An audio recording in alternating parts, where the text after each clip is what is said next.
और अभी मुझे 10 से ज़्यादा नेशनल अवार्ड मिल चुका है। अभी 23 फरवरी को विधानसभा में अवार्ड मिला और पद्मश्री के लिए भी नाम नॉमिनेट हुआ, बट वो मुझे मिला नहीं।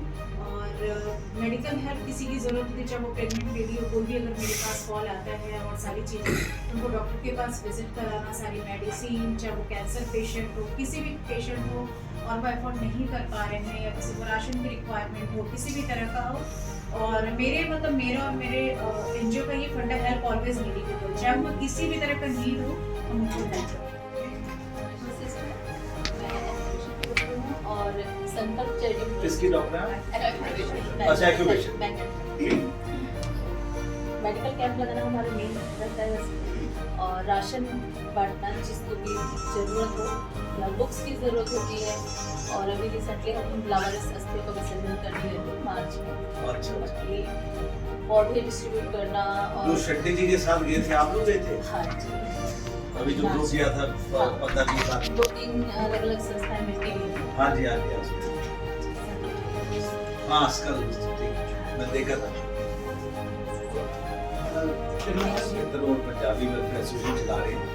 ये दिल्ली की बहुत ही मानवीय शख्सियत है। तो एक बार जोरदार तालियां बजाएं। कोरोना कालीन के मेडिकल कैंप, खूनदान कैंप, जितने भी कैंप में किसी भी हेल्प राशन वगैरह साड़ी ऑर्गेनाइज करती है।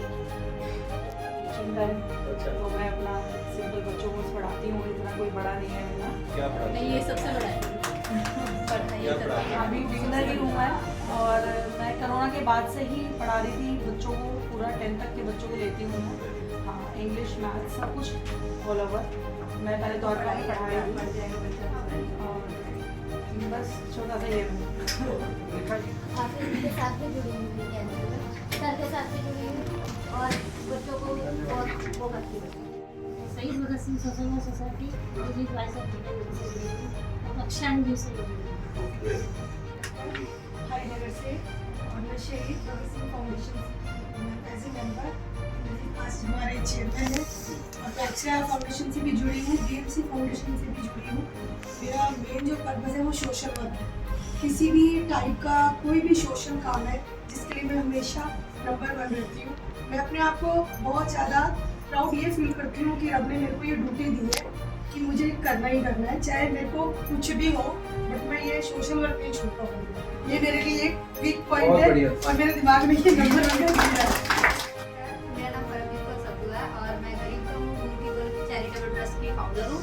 और देन मैं 200 एनजीओ हैं जिनके साथ मिलकर काम करती हूँ। तो आप मुझे मल्टी टैलेंटेड बोल सकते हैं। मीडिया लाइन में किसी भी फील्ड में अगर किसी भी पर्सन को किसी भी तरह की ज़रूरत है तो आई एम ऑल्सो अवेलेबल, क्योंकि रात को अगर 2 बजे 3 बजे कितने टाइम भी हमारे पास कोई केस आता है तो हम उसे हैंडल करने जाते हैं, किसी भी तरह की रिक्वायरमेंट। और बेसिकली मैं जो अपने डोमेस्टिक वायलेंस के केस होते हैं वो ज़्यादा मतलब उनको अटेंड करती हूँ, क्योंकि मैं NCWDC डिपार्टमेंट में नेशनल जॉइंट सेक्रेटरी। यहाँ पर पहले हम बुलाएंगे तभी तो जाएंगे। तालियां एक बार बजाएं। और सभी ने 14-24 तारीख को इनके फंक्शन, मैं एक बार निवेदन करूंगा कि आप खड़े हो जाएं और अपना जो है परिचय। समाचार जैसे एक छोटा दैनिक पेपर है, इसी मैगजीन में जिसको 25-26 साल से शुरू किया हुआ है और मीडिया का ही काम करेगा। ऐसे तो 14-15 ये एक डेली पेपर है, ये छोटा सा टेक्स्ट है और आप सब लोग बीच में काम करते हैं, कहीं ना कहीं आपको लेकर छोटा मोटा अवार्ड हासिल करते रहते हैं। बहुत भाग्यशाली हूँ, इतने सारे हमारी बहनें बैठे हैं, भाई बैठे हैं जो सारे सोशल फील्ड में बहुत एक्टिव है, बोलने का मौका मिल रहा है। तो सिख समझ आए तो इन्होंने बोल दिया, मैं एज ए सिख हूँ पर गुरु ने मेरे को सिख बनाया है, सिख हूँ ताकि मैं सारे धर्म को लेके चलता हूँ। बहुत बढ़िया, मेरे साथ बड़ा सम्मेलन सबसे बढ़िया है। और ये हमारे सिटी फाउंडेशन वाले हैं और BMC न्यूज़ वाली बैठी है हमारी शेरनी। तो असि सारे लोगों ने मिलके चलते हैं, कोई कम दसदा है, कोई भी कम मतलब सारे काम आ जाते हैं। किसी बच्चे मैं परिभाषा अलग अलग देना तो फायदा नहीं है। सानू अगर प्रभु ने, भगवान राम ने, वाहिगुरु ने साढ़े किसी लैक अगर बनाया किसी मदद करने ਲਈ ਅਸੀਂ हमेशा तैयार रहते हैं। और उन्हें इन्होंने सवेरे बोलिया कि ਅਸੀਂ ਮਿਨੋਰਟੀ ਸੈੱਲ ਦੇ ਜੋ ਸਾਡੇ ਚੇਅਰਮੈਨ ਹੈ ਉਹਨਾਂ ਨੂੰ ਮਿਲਣਾ ਹੈ, ਹਰਦੀਪ ਜੀ ਨੂੰ ਮਿਲਣਾ ਹੈ। ਤੇ ਮੈਂ ਟਾਈਮ ਇਹਨਾਂ ਦਾ 2-3 ਦਿਨ ਹੀ ਰਖਵਾ ਰਿਹਾ जो भी कोई समस्या हैगी। ਤੇ ਬਾਕੀ ਇਹ ਸਾਡੇ ਸਾਨੀ ਸਾਹਿਬ ਬੜੇ ਐਕਟਿਵ ਹੈਗੇ ਔਰ ਸਾਡੀ ਪੰਜਾਬੀ ਸਿੱਖ ਵੈਲਫੇਅਰ ਸੁਸਾਇਟੀ ਹੈਗੀ 2005 ਦੀ ਹੈਗੀ। ਬੜੇ ਬੜੇ ਉਪਰਾਲੇ ਸਾਤੋਂ ਵਾਹਿਗੁਰੂ ਨੇ ਕਰਾਏ ਹੈ ਤੇ ਮੈਂ ਤੁਹਾਡੇ ਕਿਸੇ ਭੈਣ ਭਰਾ ਦੇ ਕੰਮ ਆ ਸਕਾਂ। ਮੈਂ ਆਪਣੇ ਆਪ ਨੂੰ ਬੜਾ ਲੱਕੀ ਫੀਲ ਕਰਾਂਗਾ ਔਰ ਕਦੇ ਵੀ ਕੋਈ ਮਦਦ ਦੀ ਲੋੜ ਹੋਏ ਇਹਨਾਂ ਨੂੰ ਦੱਸ ਦੇਣਾ, ਇਹਨਾਂ ਦੇ ਰਾਹੀਂ ਸਾਨੂੰ ਮੈਸੇਜ ਮਿਲ ਜਾਏਗਾ। ਅਸੀਂ 24/7 ਸਾਡਾ ਮੋਬਾਈਲ ਔਨ ਰਹਿੰਦਾ ਹੈ। ਮੈਂ ਵੈਸੇ ਅਸੀਂ ਸੂਜੀ ਦੇ ਨਾਲ ਰਹਿਣਾ, ਜੰਮੂ ਕਸ਼ਮੀਰ ਦੇ ਸਹਿ ਪ੍ਰਭਾਰੀ ਹੈ ਔਰ ਗੋਆ ਦੇ ਹੁਣੇ ਪ੍ਰਭਾਰੀ ਹੈ। ਬਾਕੀ ਅਸੀਂ ਲੱਗੇ ਹੋਏ ਆ ਮੈਡਮ ਨੂੰ ਜਿਤਾਉਣ ਲਈ, ਸਰਾਵਤ ਜੀ ਨੂੰ। ਮੈਂ ਤੁਹਾਨੂੰ ਸਭ ਨੂੰ ਅਪੀਲ ਕਰਦਾ ਜੋ ਵੀ ਸਾਡੇ ਇੱਥੇ ਦਾ ਵੋਟਰ ਹੈ, ਇੰਨੀ ਅੱਛੀ ਕੈਂਡੀਡੇਟ ਸਾਨੂੰ ਦਿੱਤੀ ਹੈ, ਪੂਰਾ ਪੰਜਾਬੀ ਬੋਲਦੇ ਹੈ, ਹਰ ਆਦਮੀ ਦੀ ਮਦਦ ਕਰਦੇ ਹੈ। ਇਹਦੇ ਮੇਅਰ ਵੀ ਰਹੇ ਦਿੱਲੀ ਦੇ। ਸਭ ਨੂੰ ਅਪੀਲ ਕਰਦਾ ਕਿ ਉਹਨਾਂ ਨੂੰ ਪੂਰਾ ਸਹਿਯੋਗ ਦੇਣ, ਅੱਛੀ ਤਰ੍ਹਾਂ ਨੂੰ ਮਦਦ ਅਧਿਕ ਤੋਂ ਅਧਿਕ ਆਪਣੀ ਪਾਓ ਨਾਲ ਅੜੋਸੀ ਪੜੋਸੀ ਸਭ ਨੂੰ ਕਨਵਿੰਸ ਕਰਕੇ ਉਹਨਾਂ ਦੀ ਜੀਵਨੀ ਆ ਜਾਏਗੀ, ਅਸੀਂ ਇਹਨਾਂ ਨੂੰ ਦੇ ਦਾਂਗੇ, ਸਾਡੇ ਕੋਲ ਪਹੁੰਚ ਜਾਏਗੀ। अच्छा परिचय है, कम करने की उन्होंने क्षमता है कि ਤੁਸੀਂ ਸਭ ਨੇ ਉਹਨਾਂ ਨੂੰ 25 ਤਾਰੀਖ ਨੂੰ ਵੋਟ ਵੀ ਪਾਣੀ। ਵੈਸੇ ਮੇਰਾ ਇੱਥੇ ਬੋਲਣਾ ਬੰਦਾ ਨਹੀਂ ਸੀ, ਪਰ ਅਸੀਂ ਸਵੇਰੇ ਹੋ ਕੇ ਆਏ ਆ। ਉਹਨਾਂ ਨੇ ਕੁਝ ਗੱਲਾਂ ਸਾਨੂੰ ਐਵੇਂ ਸ਼ੇਅਰ ਕੀਤੀ ਕਿ ਸਾਡਾ ਐਂ ਹੋ ਗਿਆ ਕਿ 24 ਘੰਟੇ ਨਾਲ ਜਿਹੜੀ ਅਸੀਂ ਪ੍ਰਚਾਰ ਕਰਦੇ ਰਹੀਏ। ਸਾਡੀ ਕਾਫੀ ਚੀਜ਼ਾਂ ਅਸੀਂ ਸਾਰੇ ਉਹਨਾਂ ਨੇ ਕਿਹਾ ਜੀ ਜਿੱਤਣ ਦੇ ਬਾਅਦ ਸਾਰੀ ਅਸੀਂ ਮੰਗ ਜਿੰਨੀ ਵੀ ਹੈਗੀ पूरी करांगे। सबसे पहले तो मैं भोगल साहब का धन्यवाद करना चाहूँगा कि जो मुझे आज यहाँ तक लेके आए, और साथ साथ सानी साहब को भी, क्योंकि इनसे मैं करीबन 7-8 महीने पहले मिला था और उनके जो विचार मैंने जाने देखे तो मुझे लगा कि ऐसी शख्सियत बहुत कम होती हैं जो अपने बारे में तो हर कोई करता है लेकिन दूसरों के लिए, समाज के लिए और देश के लिए करते हैं, बहुत ही कम होते हैं। तो मैं चाहूँगा एक बार सानी साहब के लिए हम आगे आ जाए। और जितनी भी यहाँ नारी बैठी हैं ये तो समाज को उठाने वाली हैं और समाज में आज कंधे से कंधा मिला के काम कर रही हैं। तो नारी को हमें सशक्त बनाना है और सशक्त बनना भी चाहिए। मैं भी एक छोटा सा सेंटर चलाता हूँ 2012 से, एजुकेशन फील्ड से हूँ। करीबन 35,000 से ऊपर बच्चों को इसकी डेवलपमेंट का कोर्स करा चुका हूँ और 7,000 से ऊपर डिजिटल मार्केटिंग का कोर्स करा रहा हूँ। और अभी रिसेंटली डिजिटल मार्केटिंग पे हम लोग काम कर रहे हैं। किसी भी क्षेत्र में कोई भी सहायता चाहिए तो मैं अवेलेबल रहूँगा। और साथ साथ मैं सानी साहब के साथ में मिलके काम कर रहा हूँ और आगे काम करते रहेंगे। तो लास्ट के लिए सब इतना ही। Thank you very much. पहले मैं आप सबका बहुत शुक्रगुजार हूँ, आप आए 2 दिन का नोटिस के अंदर। तो मुझे बड़ी खुशी होती है देख के जब NGOs की बात चलती है। मैं काफ़ी टाइम से स्टडी कर रहा हूँ। वैसे बाय प्रोफेशन तो मैं स्मार्ट सिटीज़ के ऊपर काम करता हूँ इंडिया में, काफ़ी नॉर्थ इंडिया में पूरा काम करता हूँ, दुबई पूरा हमारा काम है। लेकिन सोशलाइज में काफ़ी सालों से जुड़ा हूँ।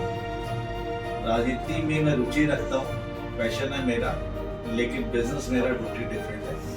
और जो समाज के मुद्दे हैं हम लोग उन पे वर्किंग करते हैं, उनकी गहराई पे जाके। तो जब मैं इतनी सारी आप जैसी नारियों को देखता हूँ ना, तो मुझे गुरबानी की तुक याद आ जाती है कि सो को मंदा आखिर जिन जन्मे राजा। तो हमारे गुरु साहब गुरु नानक देव जी ने लिखा है कि वो नारी जिसने बड़े बड़े ऋषि मुनियों को, राजाओं को जन्म किया है।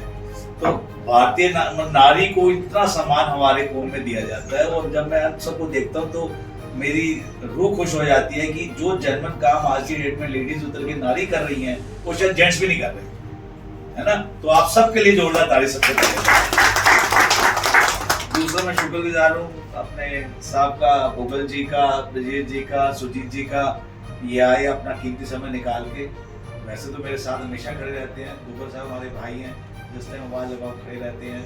इंद्रजीत जी जो बहुत लंबे समय से 30 साल से तकरीबन शहीद भगत सिंह एसोसिएशन चला रहे हैं। इनका एक बहुत तगड़ा जुनून है। उनके 2 साल में प्रोग्राम करते हैं, ये एक प्रोग्राम करते हैं उनकी जन्मतिथि में, दूसरा उनकी शहीदी तिथि में। और इतने दिल से करते हैं और तन मन धन पूरा लगाते हैं।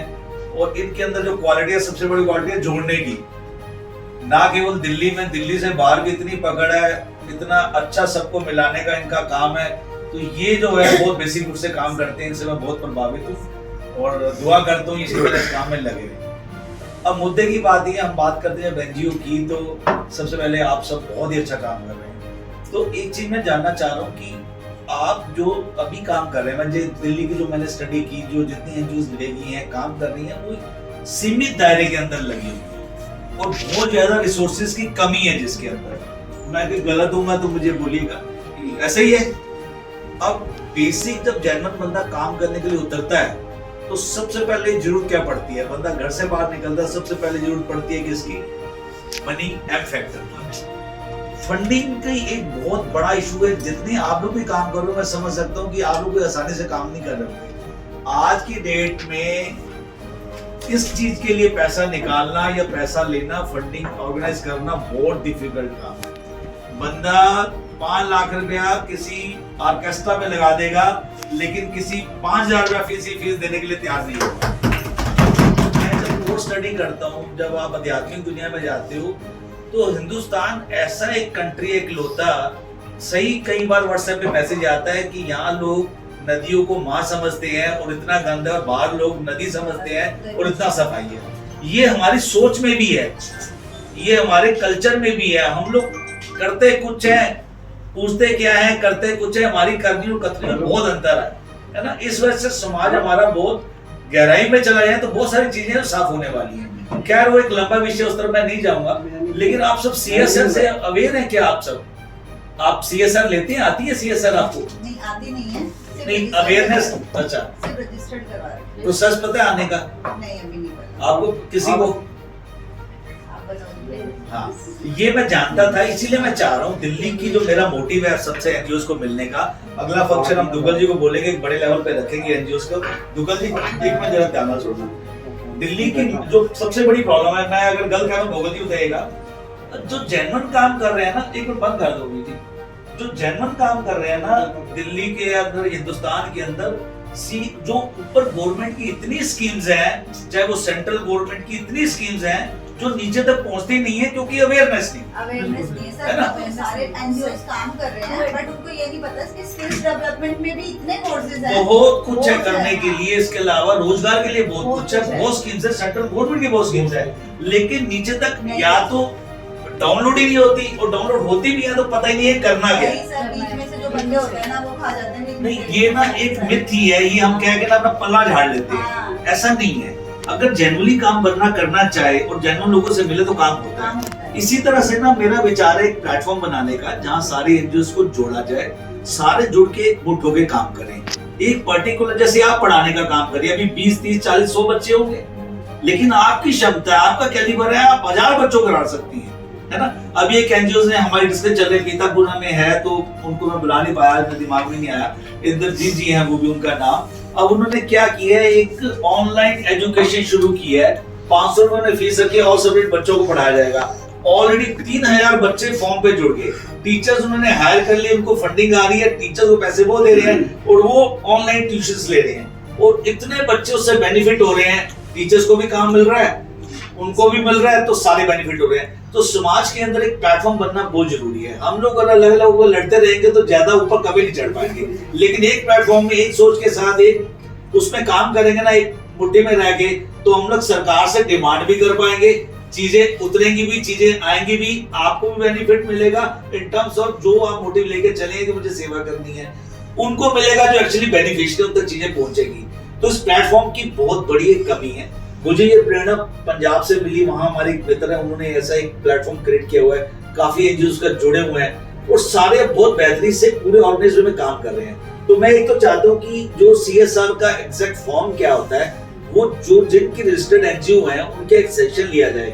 आप लोगों को पता होना चाहिए फंडिंग ऑर्गेनाइज कैसे होती है ना। काम तो सारे अपने लेवल पे कर रहे हैं, इधर से ले, उधर से ले, उधर से ले, लेकिन अगर ईमानदारी से दिल पे आकर के बोलिए, कोई भी सेटिस्फाइड नहीं है चीज को लेके। फंडिंग को लेके हमेशा प्रॉब्लम रही है, बहुत बड़ा इसके अंदर एक रुकावट रही है। देखो, जो काम पैसे नहीं करना है वो पैसे नहीं करना है। धन से आप किसी की सेवा कर सकते हैं, लेकिन वहां जाने तक, पहुंचने तक धन भी चाहिए, है ना। तो ये सारी चीजें एक प्लेटफॉर्म पे चाहिए, और धन आएगा कहां से, एक बहुत बड़ा इशू है। इसके लिए हमारे पास, जैसे मैं I was basically early I was x banker, मैं पूरी दिल्ली हेड करता था। I was vice president with HDFC bank. आपका रिलायंस के साथ, अनिल निर्माण के साथ मैंने काम किया हुआ है। आज अपना बिजनेस से बात अलग है, लेकिन पूरी कॉर्पोरेट में सब लोग जुड़े हुए हैं। तो हमारी जो सिटी फाउंडेशन है, इसमें हमारे जो एडवाइजर भी हैं, वो 2-3 आर्मी के जनरल हैं, सुप्रीम कोर्ट के एडवोकेट्स हैं, जो मेरे चीफ एडवाइजर बोर्ड पे हैं। तो हम लोग एक सेशन रखना चाह रहा हूँ मैं कि एनजीओस के साथ, जैसे आप जैसे और भी लोग जुड़े हुए हैं, हम लोग 100-150 एनजीओस का एक ग्रुप फॉर्म करें, उन्हें एक प्लेटफॉर्म में लाएं, exactly what to do, how to get the funds, professionally आप चीजों को डाउनलोड किया जाए, तो आगे आपको समझ होगी, तभी तो आप एग्जैक्टली सेवा कर पाएंगे। सर ऐसे भी आता है गवर्नमेंट से, जैसे फंडिंग पीएमकेवाई के भी प्रोजेक्ट्स निकले हुए थे, हाँ। वहाँ से आते हैं, पर बच्चा हमें पे करते हैं। वो स्किल की बात कर रहे स्किल हैं की ना, बात। स्किल तो डेवलपमेंट की अगर बात वो कर रहे वाले प्रोजेक्ट भी एनजीओज को मिलते हैं जो काम करना चाहती हैं एनजीओज, ठीक है, बच्चे पढ़ा रहे हो आप, बच्चे पढ़ा रहे हो फ्री ऑफ कॉस्ट, जैसे मैं ही हूँ, मैं फ्री ऑफ कॉस्ट बच्चे पढ़ा रही हूँ, अगर मुझे वो पर बच्चे के हिसाब से मिलेगा तो और दिन लगा के हैं। पढ़ाएंगे। वो हर चीज का एक सिस्टम है। हाँ, हाँ। हमें क्या दिक्कत है, हमारे साथ हमें प्रोसेस ही नहीं पता प्रोसेस कि वहां तक जाना कैसे है ना। अब नॉर्मली एक एग्जांपल, हम लोग मिनोरिटी के लिए काम करते हैं, ठीक है ना, चाहे वो जैन है, चाहे मुस्लिम है, सिख है, जो बच्चे बहुत ही अंडर प्रिविलेज हैं, उनको अगर फीस माफ करानी है तो उन्हें पता ही नहीं होता, वो स्कूलों में चक्कर काटते रहते हैं, ये फीस माफ कर दो, फीस माफ कर दो। सरकार फीस जब सारी देती है, उन्हें पता ही नहीं, उन्हें बोला कि ऑनलाइन भर दो, तो उन्हें ऑनलाइन कंप्यूटर ही खोलना नहीं आता। तो हम लोग कई कैंपिंग करते हैं, अपने लेवल पे करते हैं, लेकिन वो बहुत कम है। लेकिन जब आप जैसी एनजीओ जुड़ जाती हैं, आपको पता है मिनोरिटी में भी इस फीस का आपको अवेयरनेस करने का भी 35,000 रुपए पर सेक्शन मिलता है। नहीं पता आप सब लोगों को, तो ये बहुत बड़ी बात है। वो दिल्ली सरकार भी देती है, वो मोदी सरकार भी देती है। तो हमारे पास रिसोर्सेज हैं, सरकार के पास पैसा है, रिसोर्सेज हैं, वर्किंग कर रहे हैं वो इस पे, लेकिन हम लोग अभी उस पे अवेयर नहीं है। तो मैं चाहता हूँ ये अवेयरनेस कैंप चलाया जाए, एनजीओ को एक लाइन पे इकट्ठा किया जाए, एनजीओ को थोड़ा नीचे तक पहुंचा जाए, ठीक है ना। तो हम लोग एक फेस बनना चाहते हैं कि सबको साथ लेके चलें, एक प्लेटफॉर्म में लेके चलें और चीजों को सीखें। अगली मीटिंग हम लोग जल्दी रखेंगे सुनील जी, और उस मीटिंग के अंदर मैं इंदर जी थोड़ी वर्किंग थोड़ी और बात जाएगी। मैं चाहता हूँ हमारे पास कम से कम 70 से 80 जो एनजीओ के प्रतिनिधि जुड़े, जिनका हम लोग लर्निंग सेशन कराएं, ठीक है ना। वो लर्निंग सेशन कराने के लिए भारत सरकार से जो इस मंत्रालय को डील करते हैं एनजीओ से, वो लोग आए, ठीक है ना। और कुछ कॉर्पोरेट के प्रोफेशनल लोग आए जिनसे सीएसआर प्रोवाइड करते हैं। आपको पता है बड़ी कॉर्पोरेट कंपनी भी सीएसआर देती है, ठीक है, लेकिन वो ऐसे नहीं मिलती सीएसआर, उसके नॉर्म्स होते हैं। अगर वो नॉर्म्स आप लोग भी पूरे कर सकते हो, जो आप इतना बढ़िया काम कर रहे हो, आप इतना बढ़िया काम कर रहे हो, आप इतना बढ़िया काम कर रहे हो, तो जो लोग एक्चुअली बढ़िया काम कर रहे हैं ना, सिर्फ कमी यही है कि वो नेटवर्क नहीं बना हुआ। तो जी मैं ठीक है, बोल कर आप तो पत्रकार की दुनिया में आप तो रोज ऐसा देखते हो, मैंने जितनी बात की इसमें कोई कमी है, सही बात है ना। तो जब तक जानकारी नहीं होगी तो वहां तक पहुंचेगा नहीं। तो ये जानकारी बहुत जरूरी है। अब मैं चाहता हूँ कि उस प्लेटफॉर्म में आके अंदर जी हम लोग जल्दी अगली डेट रखेंगे, कि आज तो सिर्फ हमारे एक इंट्रोडक्शन सेशन था। अब मुझे बड़ा अच्छा लगा मैडम को सुन के कि इतने अच्छे आप सारे काम कर रहे हो, तो हम लोग एकजुट होंगे, इसको पूरी नॉलेज लेके, और इसको हम लोग समाज के अंदर जितना अपना योगदान दे सके। हम लोग आफ्टर ऑल एनजीओ बनाइए तो इसलिए बनाइए ना कि समाज में योगदान डाल सके। आफ्टर ऑल नेम फेम अपने आप पीछे लग के आता है ना। वो चीज तो पीछे पीछे अपने आप आएगी जब हम लोग अपना टारगेट अचीव कर लेंगे। टारगेट अचीव क्या है? जब लोग नीडी लोगों तक पहुंचे, उन्हें बेनिफिट पहुंचाएं। हमें देख रहा है ऊपर वाला, नेम फेम हमारे पीछे, बाकी अपने आप आ जाएगी, ब्रांडिंग हमारी अपने आप चलेगी साथ में। तो हमें तो ये हमारा एक जरूरी था। आज इंट्रोडक्शन सेक्शन, अगला सेशन जल्दी बुला के हम लोग ना जनरली बेसिक ऊपर काम करना चाहते हैं। तो आप में जितने लोग इंटरेस्टेड होंगे इंद्रजीत जी, फिर आपसे सबसे जो आना चाहेगा उसमें मैं कहूँगा जरूर आइए और उसका पार्ट बनिए, नॉलेज लीजिए और उस पर काम करिए। तो इस पे कोई क्वेश्चन हो किसी के, कोई पूछना चाहता हूँ जो जितनी बातें मैंने कही, या और कैसे करना चाहिए, मतलब इसको मैं चाह रहा हूँ प्रोफेशनली हम लोग जुड़े सारे।